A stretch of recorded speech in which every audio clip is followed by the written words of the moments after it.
Welcome back to a Clan a Day podcast brought to you by bagtownclans.com.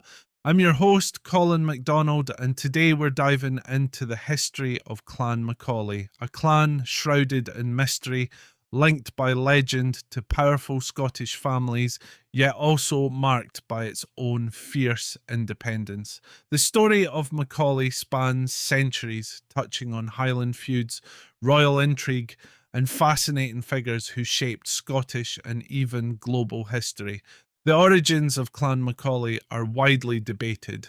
One theory, championed by historians like William Forbes Skene, places the clan among the 7 clans of Siol Alpin, making them distant kin of the MacGregors.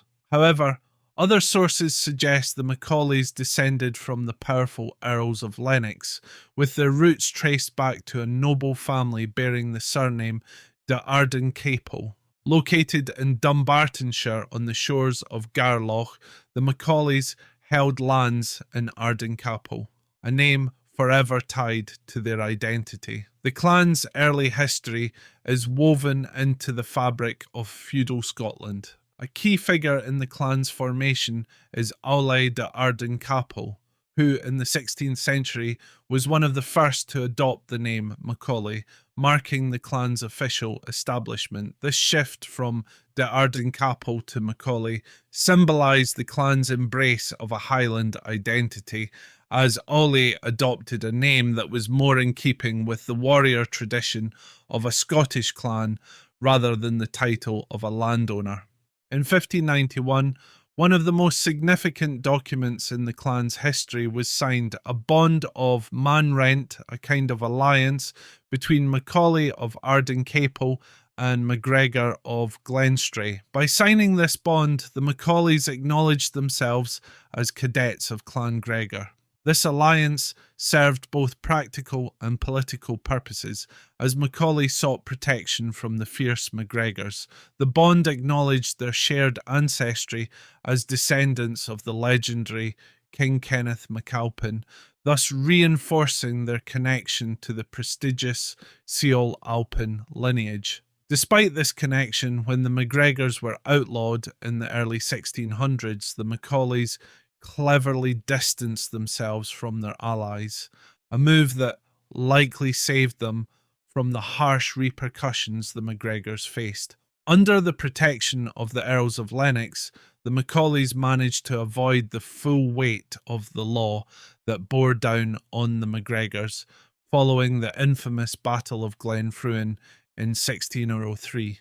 Like many Highland clans, the Macaulays were not strangers to conflict. They were often embroiled in bitter feuds with neighbouring clans, including the Buchanans and Galbraiths. A particularly violent clash in 1590 saw Walter Macaulay killed by the Buchanans on the streets of Dumbarton.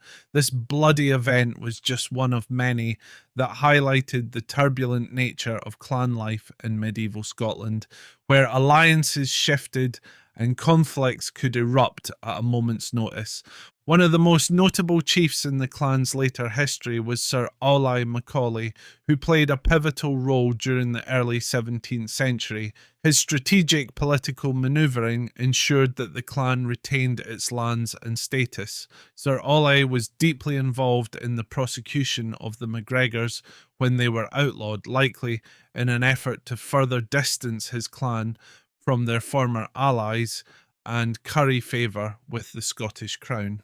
But the fortunes of Clan MacAulay began to decline in the 18th century.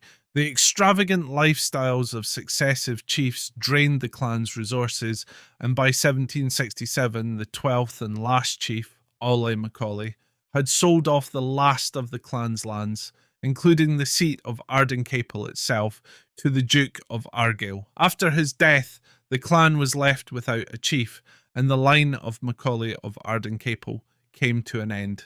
Despite the fall of their fortunes, the Macaulays produced some remarkable figures in later centuries.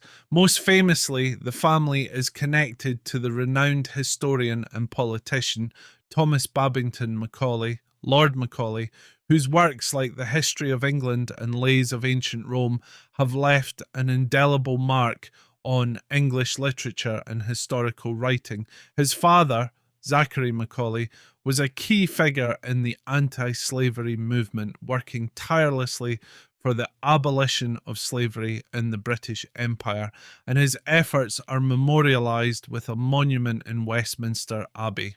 In the 20th century, as Scottish clans experienced a revival, the Macaulays sought to reclaim their identity. In 1998, a modern Clan MacAulay Association was formed, and efforts were made to elect a new clan chief. Although the Lord Lion King of Arms did not recognise the chosen leader, the association continues to thrive, bringing together Macaulays from around the world under a shared heritage. The history of Clan MacAulay is one of adaptation and survival.